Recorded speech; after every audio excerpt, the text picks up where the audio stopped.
सोचिए, आप मेहनत करते हैं, आप कोशिश करते हैं, आप चाहते हैं कि जिंदगी थोड़ी आसान हो जाए, थोड़ा सुकून आए, थोड़ी आजादी मिले, लेकिन फिर भी हर महीने के अंत में वही सवाल सामने खड़ा होता है।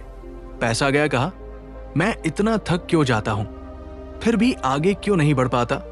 आपने कभी गौर किया है, समस्या सिर्फ कम कमाने की नहीं होती। कई लोग अच्छा कमाते हैं फिर भी परेशान रहते हैं, और कुछ लोग कम कमाकर भी शांत, कॉन्फिडेंट और कंट्रोल में रहते हैं। असल समस्या वहां होती है जहां कोई आपको कभी सिखा ही नहीं पाया कि पैसा असल में चलता कैसे है। आपने शायद ये भी महसूस किया होगा, जब थोड़ा ज्यादा पैसा आता है तो उसके साथ डर भी आ जाता है, कहीं चला न जाए, कहीं कुछ गलत ना हो जाए, क्या मैं इसे संभाल पाऊंगा? और कभी कभी अंदर कहीं एक अजीब सी गिल्ट भी होती है, जैसे ज्यादा पैसा चाहना कोई गलत बात हो। अगर आप ईमानदारी से खुद से पूछें तो पाएंगे कि पैसा आपके जीवन में उतना ही आता है जितना आप अंदर से उसे सहने के लिए तैयार है। यही वो जगह है जहां ज्यादातर लोगों की जिंदगी अटक जाती है। वही लेवल, वही इनकम, वही स्ट्रगल सालों तक। अब जरा ये सोचिए, अगर आपने आज भी अपनी सोच नहीं बदली तो 5 साल बाद आपकी जिंदगी कैसी होगी? वही चिंताएं, वही सीमाएं, वही समझौते। और अब ये भी सोचिए, अगर आप समझ जाए कि आपकी फाइनेंशियल लाइफ किसी एक्सीडेंट से नहीं बल्कि एक मेंटल प्रोग्रामिंग से चल रही है, और अगर वही प्रोग्रामिंग बदली जा सकती है तो आपकी जिंदगी कैसी हो सकती है? शायद ज्यादा शोर शराबा नहीं, शायद कोई रातों रात चमत्कार नहीं, लेकिन क्लैरिटी होगी, कंट्रोल होगा, और सबसे जरूरी, अपने फैसलों पर भरोसा होगा। ये ऑडियो बुक आपको अमीर बनने का सपना नहीं बेचेगी, ये आपको वो सोच देगी जिसके बिना अमीरी टिक ही नहीं सकती। अगर आप यहां तक सुन रहे हैं तो शायद आपकी कहानी और इस किताब की कहानी एक दूसरे से जुड़ चुकी है। नमस्कार, मैं हूं आपका होस्ट पर्वत सिंह और आप देख रहे हैं नेक्स्ट आजादी ऑडियो बुक चैनल। तो चलिए बिना समय गवाए इस किताब की असली यात्रा शुरू करते हैं, चैप्टर 1 से। चैप्टर 1, आपकी मनी ब्लूप्रिंट कहां से बनती है? आपने कभी यह सोचा है कि आप पैसे के साथ जैसा बिहेव करते हैं वो आपने खुद कॉन्शियसली नहीं चुना? आप जिस तरह से पैसा कमाते हैं, खर्च करते हैं, बचाते हैं या उससे डरते हैं, ये सब कहीं ना कहीं सीखा हुआ है। जब आप छोटे थे तब आपके आसपास पैसा कैसे बोला जाता था? क्या पैसा हमेशा चिंता का कारण था? क्या ये कहा जाता था कि पैसा बड़ी मुश्किल से आता है, या हमारे लिए पैसा नहीं है? आपको शायद याद भी न हो, लेकिन आपके दिमाग ने उन सब बातों को एक ब्लूप्रिंट की तरह रिकॉर्ड कर लिया। उसी ब्लूप्रिंट के आधार पर आज आपका दिमाग तय करता है कि आपको कितना पैसा सही लगता है, कितना ज्यादा लगता है और कितना डरावना लगता है। यही कारण है कि जैसे ही आपकी इनकम उस ब्लूप्रिंट से बाहर जाती है, कुछ न कुछ ऐसा हो जाता है कि पैसा फिर से नीचे आ जाता है। कभी अचानक खर्च, कभी गलत डिसीजन, कभी अपॉर्चुनिटी मिस। ये कोई बदकिस्मती नहीं है, ये ऑटोमेटिक बिहेवियर है। आपका दिमाग आपको उसी लेवल पर वापस खींच लाता है जहां आप अंदर से कंफर्टेबल महसूस करते हैं। अच्छी खबर यह है कि ब्लूप्रिंट बदली जा सकती है, लेकिन उसके लिए आपको खुद को दोषी ठहराने की जरूरत नहीं है। आप गलत नहीं हैं, आप बस प्रोग्राम्ड हैं। और जैसे हर प्रोग्रामिंग बदली जा सकती है, वैसे ही आपकी मनी प्रोग्रामिंग भी। इस ऑडियो बुक की पूरी यात्रा आपको धीरे धीरे ये दिखाएगी कि वो ब्लूप्रिंट कहां बना, कैसे काम करता है, और आप उसे बिना दबाव अपनी जिंदगी के हिसाब से कैसे रीशेप कर सकते हैं। क्योंकि जिस दिन आपका अंदर का सिस्टम बदलता है, उसी दिन बाहर का रिजल्ट अपने आप बदलने लगता है। चैप्टर 2, क्यों मेहनती लोग गरीब और स्मार्ट लोग अमीर बनते हैं। आपने अपने जीवन में ऐसे बहुत से लोगों को देखा होगा जो दिन रात मेहनत करते हैं, लगातार काम में लगे रहते हैं, थकान उनके चेहरे पर साफ दिखती है, फिर भी सालों बाद उनकी जिंदगी लगभग उसी जगह खड़ी रहती है जहां से उन्होंने शुरुआत की थी। उनकी इनकम थोड़ी बढ़ती है, फिर रुक जाती है, उनकी जिम्मेदारियां बढ़ती जाती हैं, लेकिन विकल्प नहीं बढ़ते। धीरे धीरे मेहनत बोझ बन जाती है और उम्मीद थकान में बदल जाती है। इसी दुनिया में कुछ लोग ऐसे भी होते हैं जो हर समय भागते हुए नहीं दिखते। वे ज्यादा शोर नहीं मचाते, अपनी मेहनत का प्रदर्शन नहीं करते, लेकिन समय के साथ उनकी जिंदगी में स्थिरता आने लगती है। उनके फैसले उन्हें विकल्प देते हैं, उनकी आमदनी उन्हें सांस लेने की जगह देती है और उनका आत्मविश्वास हालात पर निर्भर नहीं रहता। ये फर्क सिर्फ मेहनत का नहीं होता, ये फर्क सोच की दिशा का होता है। बचपन से अधिकतर लोगों को यही सिखाया जाता है कि मेहनत ही सब कुछ है। जितना ज्यादा काम करोगे उतना ज्यादा पैसा मिलेगा। आपने भी शायद यही सीखा है और यही मानकर जिंदगी में आगे बढ़े हैं। इसमें कोई गलत बात नहीं है, क्योंकि मेहनत जरूरी है। समस्या तब पैदा होती है जब मेहनत को ही सफलता की अंतिम सीमा मान लिया जाता है और सोच को वही रोक दिया जाता है। जब आप सिर्फ मेहनत पर टिके रहते हैं तो आप अनजाने में अपने समय को बेचने लगते हैं। घंटे के बदले पैसा, दिन के बदले इनकम, महीने के बदले सर्वाइवल। समय सीमित होता है और जैसे जैसे समय की सीमा सामने आने लगती है वैसे वैसे ग्रोथ रुकने लगती है। आप चाहकर भी एक सीमा के आगे नहीं जा पाते, क्योंकि आपके पास देने के लिए और समय बचता ही नहीं। यहीं पर स्मार्ट माइंडसेट अलग रास्ता पकड़ता है। वो ये नहीं पूछता कि मैं और कितना काम कर सकता हूं, बल्कि ये पूछता है कि मैं ऐसा क्या बना सकता हूं, ऐसा क्या सीख सकता हूं, या ऐसा कौन सा फैसला ले सकता हूं जिससे मेरी आज की मेहनत कल भी मेरे लिए काम करे। ये सोच मेहनत को खत्म नहीं करती, बल्कि उसे लेवरेज देती है। मेहनती माइंडसेट दिन के अंत में थकान देता है, क्योंकि उसमें एफर्ट लगातार होता है लेकिन परिणाम स्थिर रहता है। स्मार्ट माइंडसेट शुरुआत में थोड़ा अनकंफर्टेबल लगता है, क्योंकि उसमें सोचना पड़ता है, फैसले लेने पड़ते हैं और कभी कभी अपनी पुरानी आदतों को चुनौती देनी पड़ती है। लेकिन समय के साथ यही माइंडसेट राहत देता है, क्योंकि उसके परिणाम कंपाउंड होते हैं। आपने शायद खुद ये महसूस किया होगा कि कुछ फैसले ऐसे होते हैं जो आपको महीनों तक हल्का महसूस कराते हैं, जबकि कुछ दिन ऐसे होते हैं जब आप बहुत मेहनत करते हैं लेकिन अंदर से खाली महसूस करते हैं। फर्क मेहनत की मात्रा में नहीं, बल्कि फैसले की क्वालिटी में होता है। वेल्थ मेहनत से नहीं, निर्णयों से बनती है। जब आप लगातार बिजी रहते हैं तो आपका दिमाग सिर्फ सर्वाइव करने की कोशिश करता है। उसे सोचने, प्लान करने और दिशा बदलने का समय नहीं मिलता। और जब जिंदगी सर्वाइवल मोड में चलती है तो ग्रोथ अपने आप रुक जाती है। स्मार्ट लोग हर समय ज्यादा मेहनत नहीं करते, वे सही समय पर सही जगह मेहनत करते हैं और बाकी समय अपने निर्णयों की गुणवत्ता पर काम करते हैं। यह चैप्टर आपको मेहनत छोड़ने के लिए नहीं कहता, यह आपको यह समझाने के लिए है कि मेहनत तभी फल देती है जब उसके पीछे स्पष्ट सोच और दिशा हो। बिना दिशा की मेहनत आपको थका देती है और सही दिशा में की गई मेहनत आपको आजादी की ओर ले जाती है। जब आप ये फर्क समझने लगते हैं तो आपके अंदर एक नया सवाल जन्म लेता है, क्या मैं सिर्फ बिजी हूं या मैं सच में आगे बढ़ रहा हूं? यही सवाल धीरे धीरे आपकी फाइनेंशियल जर्नी की दिशा बदल देता है और आपको उस रास्ते पर ले जाता है जहां मेहनत बोझ नहीं, साधन बन जाती है। चैप्टर 3, रिच माइंड और पुअर माइंड का असली फर्क अगर आप गहराई से देखें तो रिच माइंड और पुअर माइंड का फर्क पैसे की मात्रा में नहीं, बल्कि जिम्मेदारी लेने की आदत में छुपा होता है। जब किसी व्यक्ति की जिंदगी में पैसा टिकता नहीं है, बार बार फाइनेंशियल प्रॉब्लम्स आती हैं या हालात एक जैसे बने रहते हैं, तो आमतौर पर उसका दिमाग सबसे पहले बाहर कारण ढूंढता है।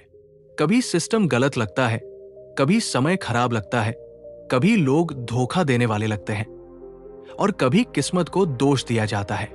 ऐसा सोचना गलत नहीं है, क्योंकि ब्लेम करने से मन को तुरंत थोड़ी राहत मिलती है, लेकिन ये राहत बहुत छोटी होती है और इसकी कीमत बहुत बड़ी होती है। जैसे ही आप अपने हालात का कारण बाहर ढूंढते हैं, वैसे ही आप अपनी पावर भी बाहर सौंप देते हैं। अगर पैसा सिस्टम की वजह से नहीं आ रहा तो आपके हाथ में कुछ बचता ही नहीं। अगर हालात जिम्मेदार हैं तो बदलने का अधिकार भी हालात के पास चला जाता है। पुअर माइंड यही फंस जाता है क्योंकि वो अनजाने में खुद को हेल्पलेस मान लेता है, भले ही वो मेहनती हो, ईमानदार हो और समझदार भी क्यों न हो। रिच माइंड इसी जगह अलग दिशा में मुड़ता है। वो ये नहीं कहता कि दुनिया फेयर है या अनफेयर है, बल्कि वो ये मान लेता है कि मेरी फाइनेंशियल लाइफ की जिम्मेदारी मेरी है। इसका मतलब ये नहीं कि रिच माइंड खुद को दोष देता है या गिल्ट में जीता है। इसका मतलब सिर्फ इतना है कि वो ये स्वीकार करता है कि अगर रिजल्ट मेरी जिंदगी में दिख रहा है तो कहीं ना कहीं डिसीजन भी मेरा ही रहा होगा, चाहे वो डिसीजन चुप्पी का हो, टालने का हो या कुछ न सीखने का हो। जब आप ये जिम्मेदारी लेना शुरू करते हैं तब एक अजीब सा बदलाव महसूस होता है। हालात वही रहते हैं, लोग वही रहते हैं, सिस्टम भी वही रहता है, लेकिन आपके अंदर कंट्रोल का एहसास लौटने लगता है। अब आप ये नहीं सोचते कि मेरे साथ क्या हो रहा है, बल्कि ये सोचने लगते हैं कि मैं अब क्या अलग कर सकता हूं। यही सोच आपको धीरे धीरे विक्टिम मोड से क्रिएटर मोड में ले जाती है। पुअर माइंड अक्सर पैसे को इमोशनल नजर से देखता है। पैसा डर पैदा करता है, पैसा तनाव देता है, पैसा रिश्ते बिगाड़ सकता है। ऐसी धारणाएं अंदर बैठी होती है। इसलिए जैसे ही थोड़ा पैसा आता है मन असहज हो जाता है। या तो वो पैसा जल्दी खर्च हो जाता है या कोई न कोई समस्या पैदा हो जाती है जिससे पैसा टिक ही नहीं पाता। ये जानबूझकर नहीं होता, ये सबकॉन्शियस प्रोटेक्शन होता है ताकि व्यक्ति उस इमोशनल डिस्कम्फर्ट से बच सके। रिच माइंड पैसा को इमोशन नहीं, इंफॉर्मेशन की तरह देखता है। पैसा उसे ये बताता है कि कौन सा फैसला काम कर रहा है और कौन सा नहीं। कम पैसा फेलियर नहीं होता, वो फीडबैक होता है। ज्यादा पैसा ईगो नहीं बनाता, वो रिस्पॉन्सिबिलिटी बन जाता है। इस नजरिए की वजह से रिच माइंड पैसे के साथ शांत रहता है और यही शांति उसे बेहतर निर्णय लेने देती है। एक और गहरा फर्क कंपैरिजन में छुपा होता है। पुअर माइंड लगातार खुद की तुलना दूसरों से करता है और या तो खुद को कम आंकता है या अंदर ही अंदर जलन महसूस करता है। ये कंपैरिजन ऊर्जा खा जाता है और फोकस तोड़ देता है। रिच माइंड दूसरों से सीखता है, तुलना नहीं करता। वो ये देखने की कोशिश करता है कि दूसरे ने कौन सा रास्ता चुना, कौन सा स्किल सीखा और किस सोच की वजह से वो आगे बढ़ पाया। पुअर माइंड जल्दी सेटिस्फैक्शन ढूंढता है क्योंकि उसे अनसर्टेनिटी अनकंफर्टेबल लगती है। रिच माइंड अनसर्टेनिटी के साथ रहना सीख लेता है क्योंकि वो जानता है कि ग्रोथ हमेशा क्लैरिटी से पहले आती है। जहां पुअर माइंड कहता है अभी समझ नहीं आ रहा, छोड़ देते हैं, वही रिच माइंड कहता है अभी पूरा साफ नहीं है, लेकिन मैं सीखते हुए आगे बढ़ सकता हूं। यह फर्क जन्म से नहीं आता। कोई रिच माइंड लेकर पैदा नहीं होता और कोई पुअर माइंड लेकर नहीं। यह फर्क धीरे धीरे चॉइसेस से बनता है। हर बार ब्लेम लेने या रिस्पॉन्सिबिलिटी लेने की चॉइस से, हर बार डर से रुकने या सीखने की चॉइस से, और हर बार शॉर्ट टर्म आराम या लॉन्ग टर्म स्थिरता की चॉइस से। जब आप ये चैप्टर सुनते हुए खुद को जज नहीं करते बल्कि ऑब्जर्व करते हैं, तब आप अपने अंदर दोनों माइंड्स के अंश देख पाते हैं। और यही अवेयरनेस इस ऑडियो बुक का असली उद्देश्य है, क्योंकि जिस दिन आप ये पहचान लेते हैं कि किस पल कौन सी सोच काम कर रही है, उसी दिन से बदलाव की शुरुआत हो जाती है। चैप्टर 4, पैसा आपके हाथ में क्यों नहीं टिकता। अगर आप ईमानदारी से अपने जीवन को देखें तो शायद ये सवाल आपने खुद से कई बार पूछा होगा कि पैसा आता तो है लेकिन टिकता क्यों नहीं।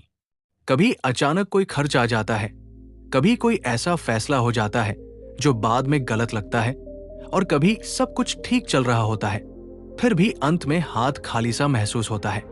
ये अनुभव बहुत आम है और इसका कारण आपकी इनकम नहीं बल्कि आपके अंदर चल रहा इमोशनल मनी सिस्टम होता है। पैसा सिर्फ एक संख्या नहीं है, वो आपके लिए भावनाएं लेकर आता है। जैसे ही पैसा आता है आपके अंदर कहीं न कहीं डर भी आता है। डर कि कहीं ये चला न जाए, डर कि कहीं फिर वही पुराने दिन ना आ जाए। ये डर अक्सर आपको ऐसे फैसले लेने पर मजबूर कर देता है जो शॉर्ट टर्म में राहत देते हैं, लेकिन लॉन्ग टर्म में नुकसान करते हैं। कभी आप बिना सोचे खर्च कर देते हैं, कभी किसी को खुश करने के लिए पैसा दे देते हैं, और कभी सिर्फ इसीलिए खर्च कर देते हैं ताकि मन में चल रही बेचैनी थोड़ी कम हो जाए। कई लोगों के लिए पैसा गिल्ट भी लेकर आता है, जबकि रिच माइंड फ्लो को अवेयरनेस से गाइड करता है। जब आप पैसे के साथ कॉन्शियसली प्रेजेंट रहना शुरू करते हैं, तब धीरे धीरे एक बदलाव आता है। आप इंपल्सिव डिसीजन से पहले रुकने लगते हैं। आप खुद से पूछते हैं कि ये खर्च डर से आ रहा है या क्लैरिटी से। ये सवाल बहुत छोटा लगता है, लेकिन यही सवाल पैसे को टिकाने की पहली ईंट बन जाता है। इस चैप्टर का उद्देश्य आपको खर्च रोकना सिखाना नहीं है। इसका उद्देश्य आपको अपने अंदर चल रही उस भावना से मिलवाना है जो खर्च के पीछे होती है। जिस दिन आप भावना को पहचान लेते हैं, उसी दिन पैसा अपने आप ज्यादा देर तक आपके साथ रहने लगता है, क्योंकि अब वो रिएक्शन के हाथ में नहीं, अवेयरनेस के हाथ में होता है। चैप्टर 5, इनकम का असली खेल। अमाउंट नहीं, कंटेनर। अक्सर लोग ये मान लेते हैं कि अगर उनकी इनकम बढ़ जाए तो उनकी फाइनेंशियल प्रॉब्लम्स अपने आप खत्म हो जाएंगी। लेकिन आपने शायद अपने आसपास या खुद के जीवन में देखा होगा कि जैसे ही इनकम बढ़ती है, वैसे ही खर्च, जिम्मेदारियां और उलझनें भी बढ़ने लगती हैं। नतीजा ये होता है कि अमाउंट बढ़ने के बावजूद राहत नहीं मिलती, क्योंकि असली समस्या अमाउंट की नहीं होती, बल्कि उस कंटेनर की होती है जिसमें वह इनकम डाली जा रही होती है। आप जिस तरह से अपने पैसे, फैसलों और जिंदगी को संभालते हैं, वही आपका इनकम कंटेनर बनाता है। अगर कंटेनर छोटा है तो थोड़ा सा ज्यादा पैसा आते ही वो छलकने लगता है, कभी अचानक खर्च बनकर, कभी तनाव बनकर, और कभी गलत फैसलों के रूप में। ये कंटेनर बाहर से नहीं दिखता, लेकिन अंदर से आपकी पूरी फाइनेंशियल लाइफ को होल्ड करता है। जब इनकम बढ़ती है और साथ ही स्ट्रेस भी बढ़ता है, तो इसका मतलब ये नहीं कि पैसा बुरा है। इसका मतलब यह है कि आपका कंटेनर अभी उस लेवल की इनकम को संभालने के लिए तैयार नहीं है। जैसे कोई बर्तन अगर छोटा हो तो उसमें ज्यादा पानी डालते ही वो गिरने लगता है, वैसे ही आपका मेंटल और इमोशनल सिस्टम भी ओवरफ्लो करने लगता है। अधिकतर लोग इस ओवरफ्लो को गलत समझ लेते हैं। वे सोचते हैं कि ज्यादा पैसा उनके लिए नहीं है, या वे इस लेवल के लिए बने ही नहीं हैं। लेकिन सच ये है कि वे बने हुए हैं, बस कंटेनर को एक्सपैंड करने की जरूरत है। कंटेनर एक्सपैंड करने का मतलब ज्यादा कमाना नहीं होता, इसका मतलब होता है ज्यादा कैपेसिटी बनाना। Capacity to decide calmly, capacity to delay gratification, और capacity to stay stable even when numbers change. Rich mind income को संभालने की तैयारी पहले करता है और अमाउंट बाद में बढ़ाता है। वो ये समझता है कि अगर अंदर स्टेबिलिटी नहीं है तो बाहर की ग्रोथ टिक नहीं पाएगी। इसलिए वो अपने डिसीजंस, हैबिट्स और रिएक्शंस पर काम करता है, ताकि जब पैसा आए तो वो डर या एक्साइटमेंट में बह न जाए। कंटेनर बढ़ाने का एक महत्वपूर्ण हिस्सा सेल्फ वर्थ से जुड़ा होता है। जब आप अंदर से ये मानते हैं कि आप ज्यादा डिजर्व करते हैं, तब आप अनकॉन्शियसली ऐसे फैसले लेना बंद कर देते हैं जो पैसे को दूर धकेलते हैं। ये कोई एफर्मेशन दोहराने की बात नहीं है, ये अपने आप को रोज छोटे छोटे निर्णयों में सम्मान देने की बात है। जब आपका कंटेनर एक्सपैंड होता है, तब इनकम बढ़ना भारी नहीं लगता। जिम्मेदारियां आती है, लेकिन वे आपको दबाती नहीं है। पैसा आता है, लेकिन वो आपको बदलता नहीं है। आप वही रहते हैं, बस आपके ऑप्शंस बढ़ जाते हैं।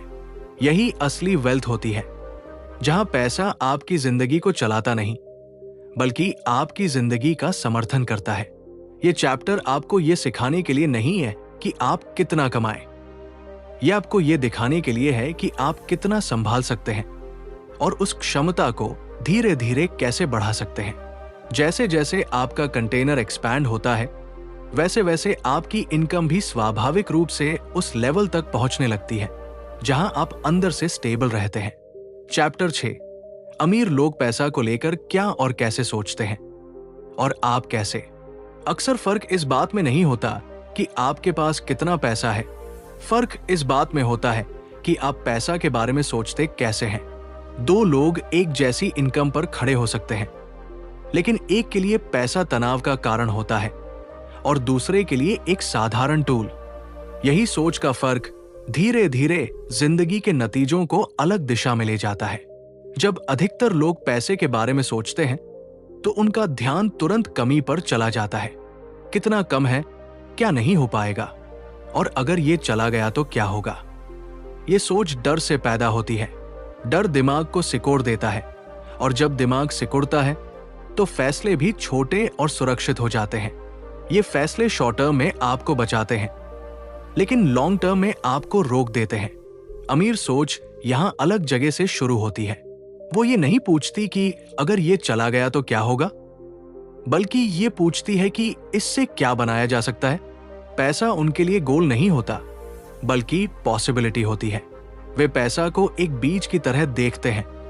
अगर सही जगह लगाया जाए तो वो कुछ और पैदा कर सकता है। जब आप डर के साथ पैसा देखते हैं तो आप उसे पकड़कर रखने की कोशिश करते हैं, और जब आप उसे संभावना के साथ देखते हैं तो आप उसे समझदारी से फ्लो करने देते हैं। फर्क बहाने का नहीं है, फर्क डायरेक्शन का है। पुअर माइंड पैसा को या तो पकड़ता है या उड़ाता है। रिच माइंड पैसा को गाइड करता है। एक और बड़ा फर्क समय की सोच में छुपा होता है।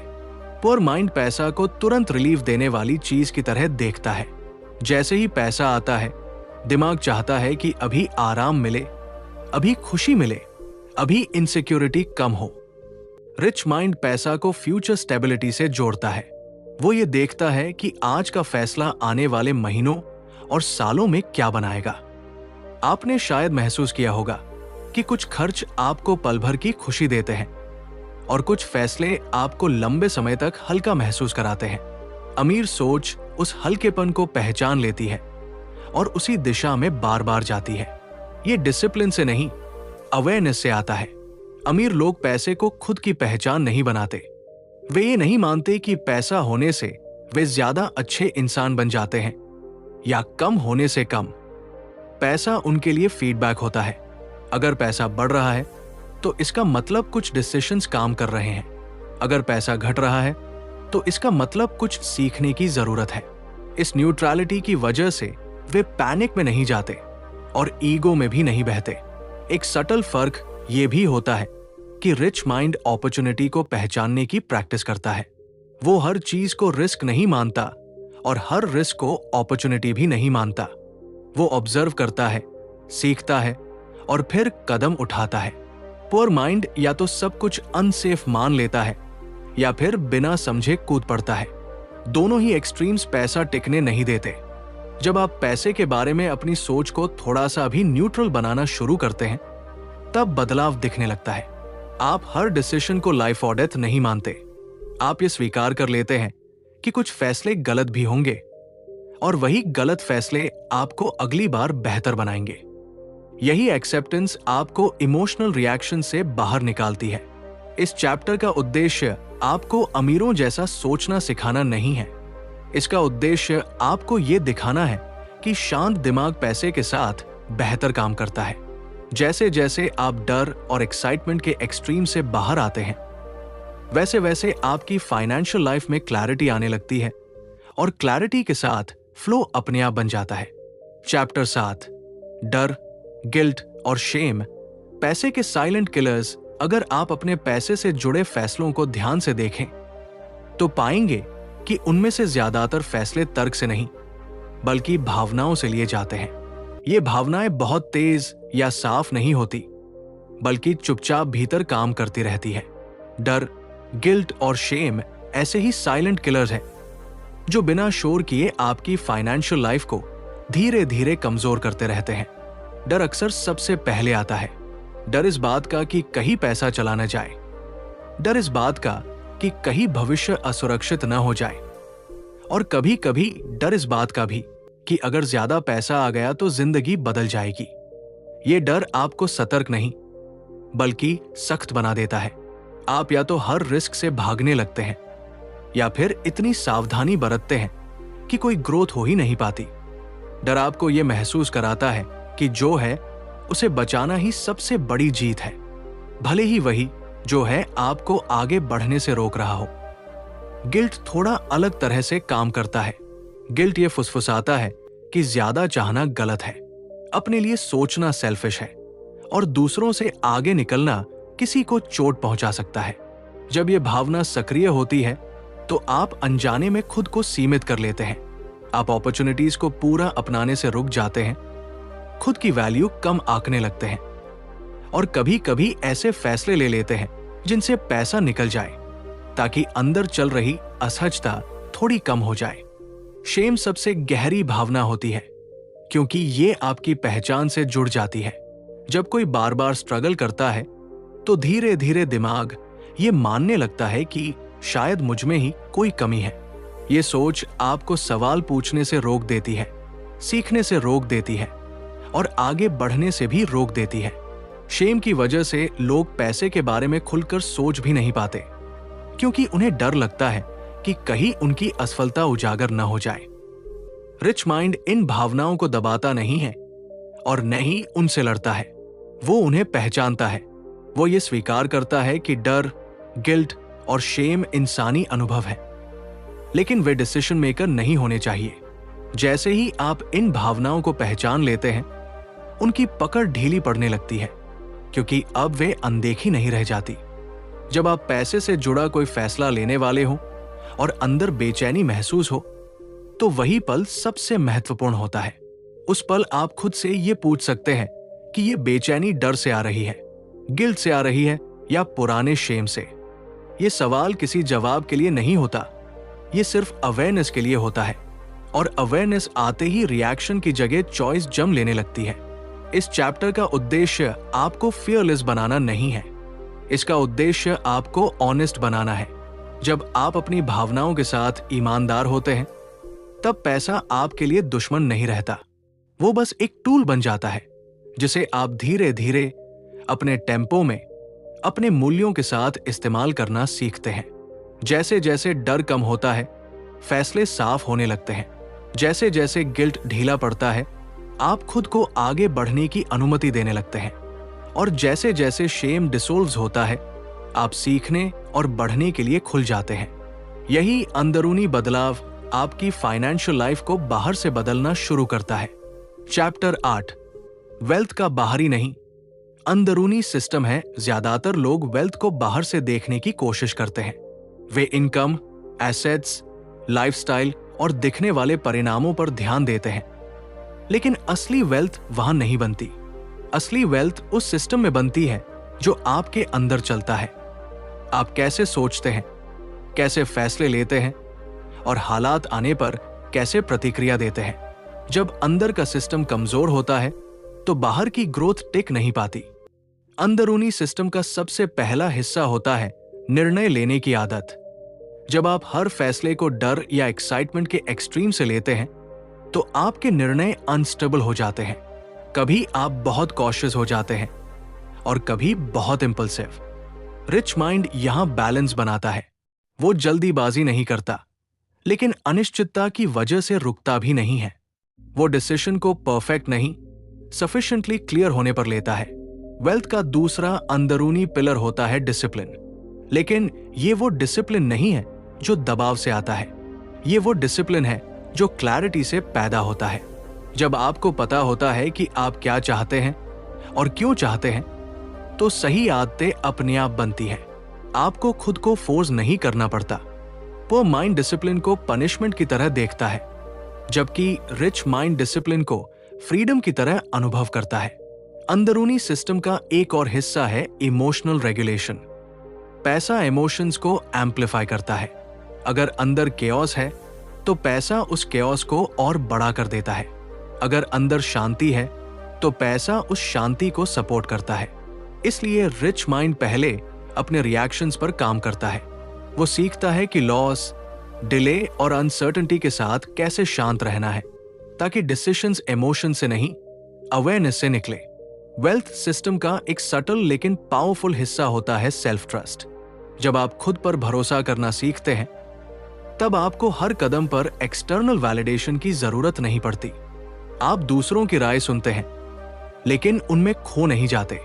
ये सेल्फ ट्रस्ट आपको कंसिस्टेंसी देता है, और कंसिस्टेंसी वेल्थ का साइलेंट मल्टीप्लायर होती है। अंदरूनी सिस्टम बनने में समय लगता है। ये ओवरनाइट ट्रांसफॉर्मेशन नहीं होता। हर बार जब आप इंपल्सिव रिएक्शन की जगह थॉटफुल रिस्पॉन्स चुनते हैं, तब सिस्टम थोड़ा मजबूत होता है।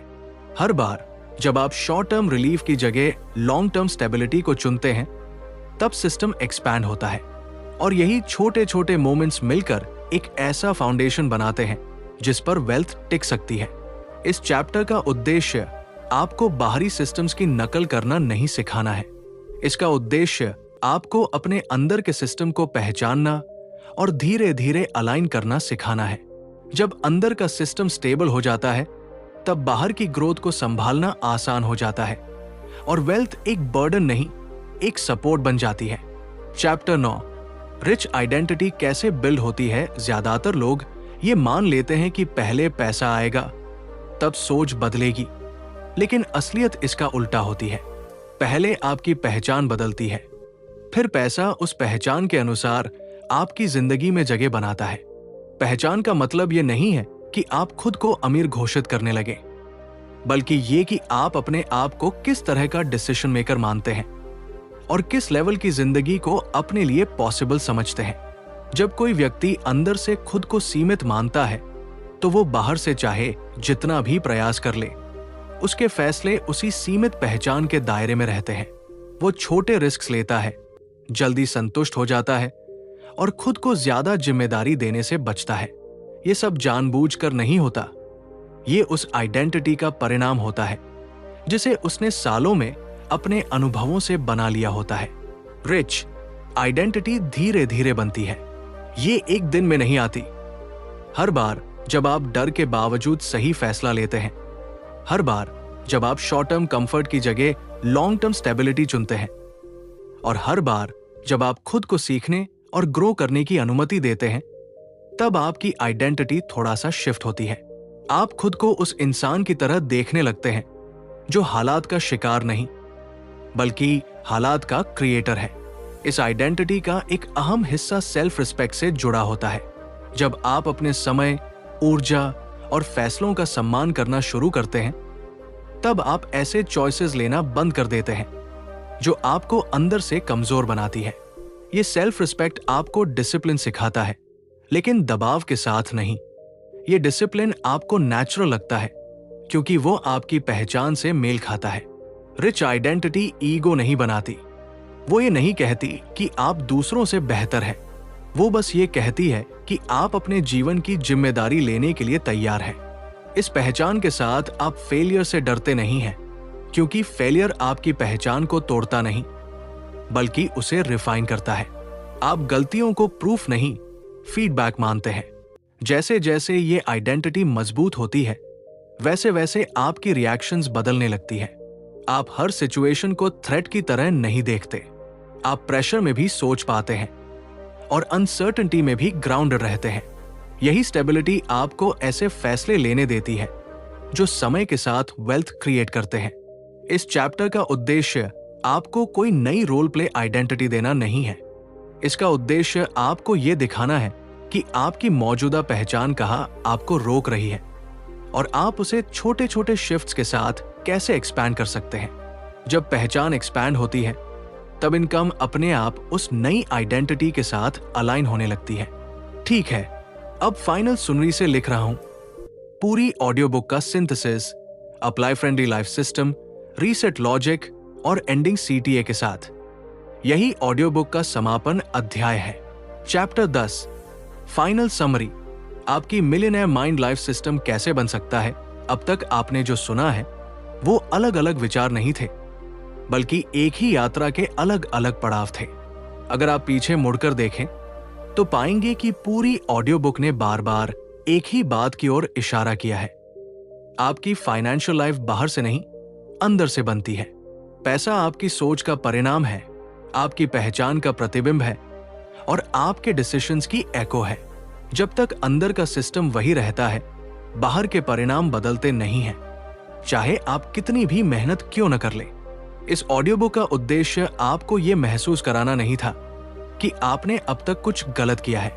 इसका उद्देश्य आपको यह दिखाना था कि आपने जो भी किया वो उस ब्लूप्रिंट के अनुसार किया जो आपने बिना जाने सीख लिया था।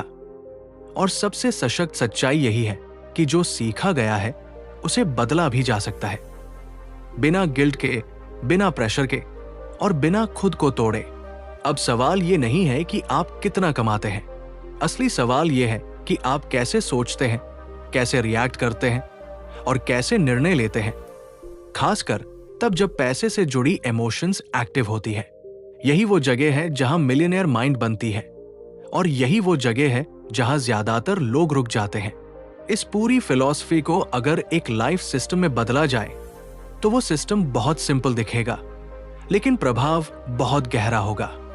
ये सिस्टम आपको कोई चेकलिस्ट नहीं देगा, बल्कि आपको एक नया तरीका देगा, खुद को ऑब्जर्व करने का, अपने डिसीजंस को समझने का और धीरे धीरे अपनी कैपेसिटी एक्सपैंड करने का। इस सिस्टम की शुरुआत अवेयरनेस से होती है। जब भी पैसा आपके जीवन में मूवमेंट करता है, चाहे कम आए, ज्यादा आए, रुक जाए या अचानक खर्च बन जाए, आप सबसे पहले ये ऑब्जर्व करते हैं कि आपके अंदर क्या चल रहा है। डर, एक्साइटमेंट, गिल्ट या प्रेशर। आप उसे रोकने की कोशिश नहीं करते, बस पहचानते हैं। पहचान आते ही रिएक्शन की ताकत कम हो जाती है और चॉइस की जगह बन जाती है। इसके बाद आता है डिसीजन क्लैरिटी। आप ये नहीं पूछते कि सबसे सेफ क्या है, आप ये पूछते हैं कि इस मोमेंट में सबसे ऑनेस्ट और बैलेंस डिसीजन क्या होगा।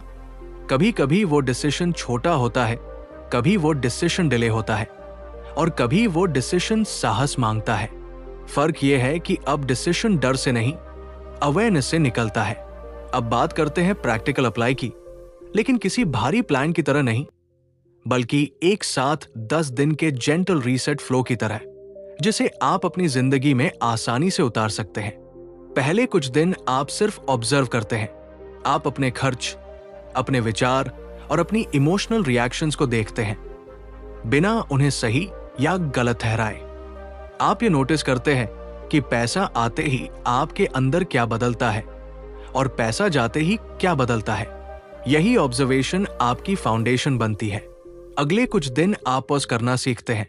हर फाइनेंशियल डिसीजन से पहले एक छोटा सा पॉज, कोई बड़ा एनालिसिस नहीं, बस एक सवाल, ये फैसला डर से आ रहा है या क्लैरिटी से?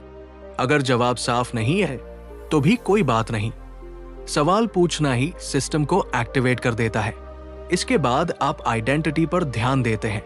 आप खुद से ये नहीं कहते कि मैं अमीर हूं, आप खुद से ये कहते हैं कि मैं अपने फैसलों की जिम्मेदारी लेता हूं।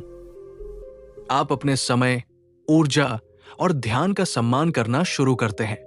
यही रिस्पेक्ट धीरे धीरे आपकी आइडेंटिटी को शिफ्ट करता है। इन दिनों में आप एक और महत्वपूर्ण बात करते हैं। आप खुद को गिल्ट से बाहर निकालते हैं। आप ये स्वीकार करते हैं कि ग्रोथ चाहना गलत नहीं है, स्टेबिलिटी चाहना सेल्फिश नहीं है और खुद को बेहतर बनाना किसी को छोटा नहीं करता।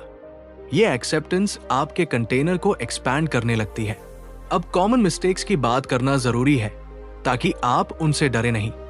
सबसे बड़ी गलती यह होती है कि लोग एक ऑडियो बुक सुनकर खुद से परफेक्शन की उम्मीद करने लगते हैं। वे सोचते हैं कि अब डर नहीं आएगा, गलती नहीं होगी या कंफ्यूजन नहीं रहेगा। ये एक्सपेक्टेशन ही सिस्टम को तोड़ देती है।